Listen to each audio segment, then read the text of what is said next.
대한민국 광복회장 김원웅 회장님이십니다. 무대로 모시겠습니다. 예, 여러분들 반갑습니다. 여러분들 혹시 광복회가 뭔지 잘 모르시는 분도 계시는 것 같아서 좀 설명을 드리겠습니다. 안중근 의사의 후손이 계십니다. 윤봉길 의사의 후손이 계십니다. 단재 신초 선생님의 후손이 계십니다. 이렇게 항일 독립운동을 받은 분들이 후손이 전국에 8,600명이 있습니다. 그 8,600명의 함께 모아있는 단체가 광복회입니다. 그리고 저는 그 광복회의 회장을 맡고 있는 김원웅입니다. 인사드립니다.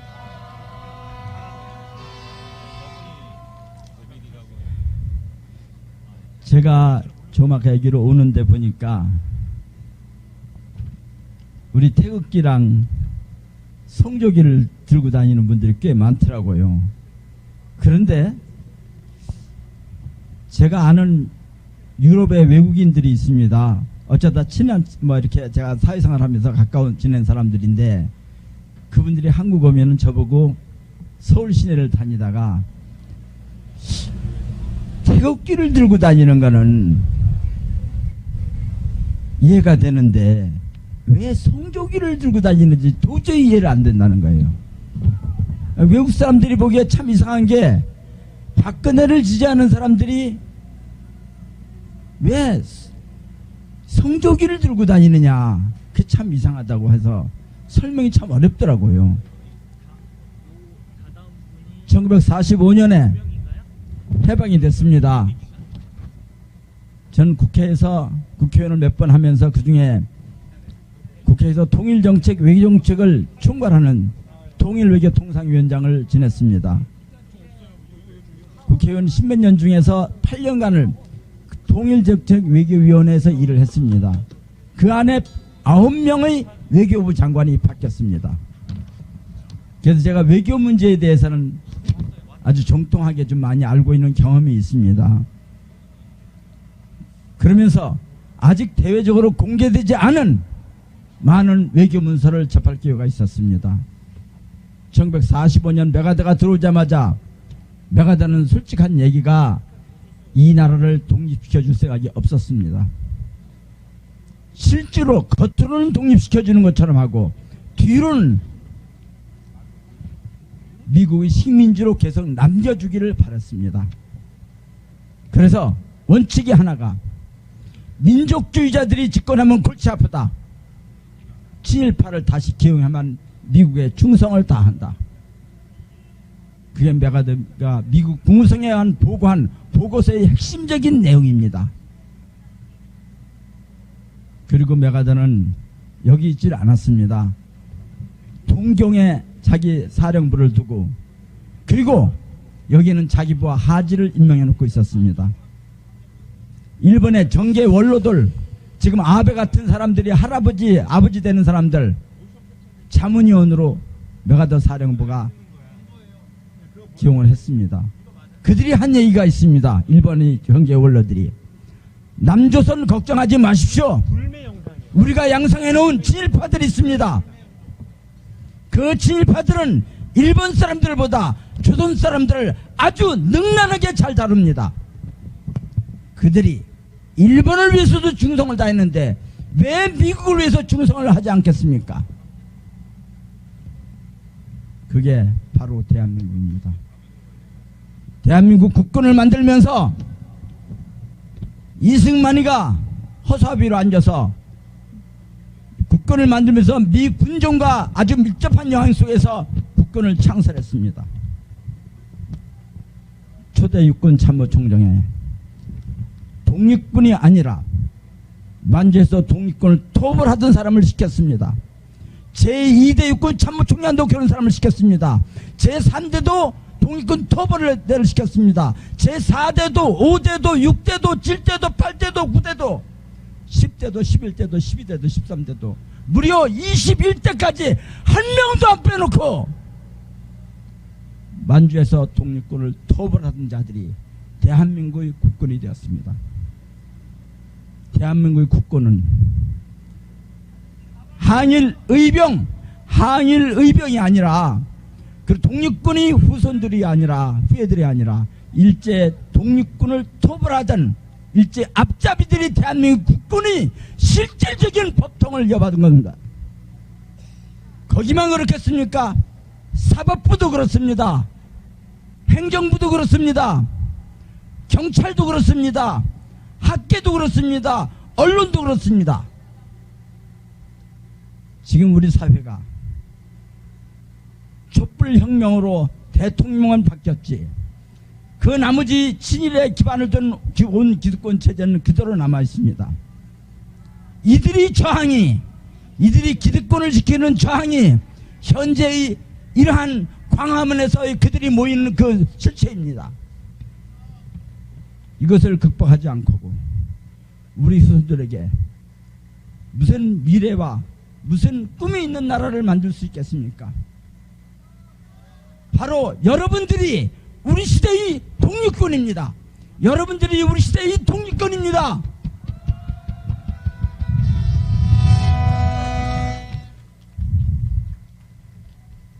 저는 일본이 지금 저렇게 하는 게 어떤 면에서는 이해가 됩니다. 그동안에 친일 반민족 세력들이 집권을 해서 우리 민족 이익을 대변할 자격이 없는 세력들이 집권을 해서 일본과 교섭을 했습니다. 1965년 박정희가 집권해서 만든 한일 조약이 대단히 굴욕적인 조약입니다. 한일 조약에는 어디 한 줄, 한 귀절, 일제 36년간 시민지배가 잘못됐다는 말이 없습니다. 잘못됐다는 말이 없기 때문에 오히려 합법적인 지배라고 해석이 가능하게 되어 있습니다. 잘못된 것이 없으니까, 합법적인 지배이니까 거기에는 배상이라는 말을 쓰지 않았습니다. 독립 축하금으로 우리가 3억 불을 받았습니다. 그 3억 불은 배상금이 아니라 독립 축하금입니다. 그런데 미국 CIA 자료에 의하면은 일본이 박정희에게 뒷돈으로 6,600만 불을 줬다는 기록이 남아 있습니다. 그 3억 불이 22%에 해당되는 돈입니다. 그리고 그 안에 뚱쳤습니다. 일제가 약탈해간 우리나라 문화재 수십만 점을 일본 소유로 인정한다고 한일협정에 되어 있습니다. 500만 우리 동포들이 일제에 강제징용돼서 갔던 그 사람들 전부 다 알아서 우리가 사업부를 하겠다. 그 안 갚아도 된다. 배상 안 해도 된다. 임금 안 줘도 된다. 이렇게 또 뚱쳤습니다. 제가 하나 말씀드릴게요. 일본이 아시아 전체 나라를 침략했습니다. 필리핀도 침략하고 인도네시아, 베트남 이런 침략과들과 전후에 배상조약을 맺었습니다. 우리 한일조약과 같은 조약을 맺었습니다. 우리는 36년간 지배를 받았는데 필리핀은 단지 3년간 지배를 받았습니다. 그런데 필리핀한테는 그 조약 내림이 배상 조건이었습니다. 배상금이라는 이름으로 우리보다 훨씬 많은 5억 4천만 불을 지불했습니다. 그것도 우리는 1965년에 받았는데 그거보다 9년 전인 1956년에 받았습니다. 이런 굴욕적인 조약을 맺은 것이, 거기에다가 우리 문화재 다 일본 소유로 인정하고 우리가 강제노동당한 사람, 그 사람들 전부 다 돈 안 줘도 된다, 이렇게 합의를 본 게 박정희입니다. 왜 박정희가 그렇겠습니까? 뿌리가 친일 반민족 정권이기 때문입니다. 민족 이익을 대변할 자격이 없는 정권이기 때문입니다. 그 정권이 촛불혁명으로, 그 연장선에 있던 정권이 촛불혁명으로 무너졌습니다. 한국에 또다시 친일 반민족 세력들이 집권하는 그런 나라가 되면 대한민국은 간판을 내려야 됩니다. 일본은 지금 초조해하고 있습니다. 박근혜 정권이 무너진 것이 야당과 싸우다 무너진 것이 아닙니다. 박근혜 정권은 역사의 진실과 싸우다 붕괴된 것입니다. 문재인 특정한 정치인이 문제가 아니라 촛불 혁명으로 탄생한 정권이기 때문에 우리에게 소중한 것입니다. 또다시 역사는 역류하지 않을 것입니다. 대한민국에 또다시 친일 반민족 세력이 집권하는 일은 절대 없을 것입니다. 일본은 초조해졌습니다. 트럼프 등장 이후에 북미 회담이 새로 처리되어서 지금 남북관계가 새로운 국면에 접어들 계기가 있습니다. 남한의 친일 반민족 세력이 정권이 지금 무너졌습니다. 그 초조한 일본이 무리한 수를 쓴 것이 바로 경제보복입니다. 경제보복으로 한국 경제를 흔들고 경기를 나쁘게 만들고 나쁜 경기 때문에 민심이 이반하고 그래서 다시 친일 정권이 등장해야만 일본이 지금까지 해왔던 그 짓을 계속할 수 있지 않겠느냐. 이것이 경제보복의 핵심적인 의도입니다. 이제 우리 한국 국민들 깨어났습니다. 한 사람이 각성하고 있습니다. 다 알고 있습니다. 제가 국회의원을 할 때 세계의 많은 정치인들을 만납니다. 그 중에서 일본 사람들을 만나면 이런 얘기를 합니다. 야, 우리 가까이 있는 나라니까 일본이 독일처럼 진짜 진심으로 과거 청산했으면 하면 얼마나 좋겠느냐, 잘 지낼 수 있지 않냐. 그렇게 말하면 그들이 이렇게 얘기합니다. 야스쿠니 신사 근데 너 참배하지 않으면 어떻겠냐. 그러면 이렇게 얘기를 해요. 너희들 나라 국립묘지에 가봤더니 야스쿠니 신사에 묻혀있는 그 전범이 졸개들이 잔뜩 묻혀있더라. 거기는 왜 참배를 하느냐. 한일합방은 조선인의 행복, 한일합방은 조선인의 행복이라는 사설을 쓴 조선일보가 한국에서 제일 애독하는 신문인데 그 신문이 왜 그렇게 문제를 안 삼느냐. 자기 철문을 총독부에 갖다 바치면서 독립운동한 사람들이 가슴팍에 쓰이는 총탄을 만들려고 했던 동아일보 김성수, 그 동아일보가 한국에서 제일 애독하는 신문 중에 하나더라. 우리 보고 과거 청산하라고. 너희들이나 똑바로 해. 너희들이나 청산하고 우리 보고 과거 청산하라고 그래. 참 부끄럽습니다. 그들이 그렇게 저희들한테 한 얘기대로 그렇게 할 겁니다. 그 시작이 촛불혁명으로 문재인 정부를 탄생시킨 것입니다. 조중동은 간판 내리게 하겠습니다.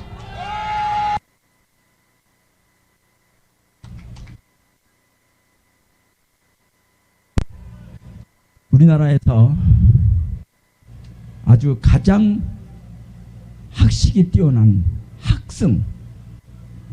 스님이 한 분 계십니다. 그분이 탄허 스님입니다. 탄허 스님께서 살아계실 때 이런 말씀하셨습니다. 일본은 반드시 침몰한다. 예언가적 말씀을 하셨습니다.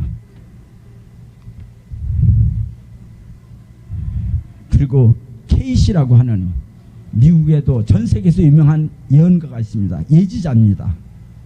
독실한 크리스찬인데 그분이 한 얘기가 있습니다. 일본은 반드시 마스트 이렇게 썼습니다. 마스트 반드시 바다에 가라앉는다. 일본이 요즘 하는 짓을 보면 꼭 그렇게 될 것 같습니다.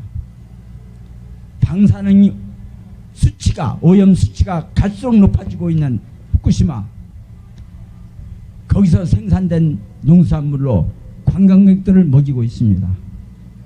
그걸 또 수출하고 있습니다. 이런 비도덕적인 나라가 어떻게 침몰하지 않고 버틸 수 있겠습니까? 우리 아까 이게 제가 올라오니까 여기 기다리고 있는데 제일 먼저 독립군가가 울려 퍼지는 말들 가슴이 뛰었습니다. 안타까운 게 우리나라 군대에서 군가집이라고 했습니다. 군가집에 수십 곡이 친일 반민족, 친일 반민족 그런 작가가 작사 작곡을 한 노래가 지금도 거저치 설려 있습니다. 근데 독립군가 이런 건 한 개도 없습니다.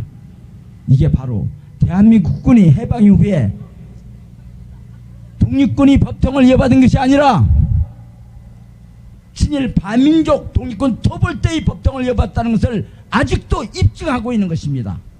우리 독립군과 열심히 불러서 대한민국을 진짜 독립하는 나라로 만들기를 바랍니다. 감사합니다.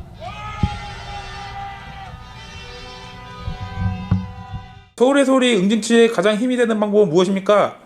좋아요, 구독 눌러주세요.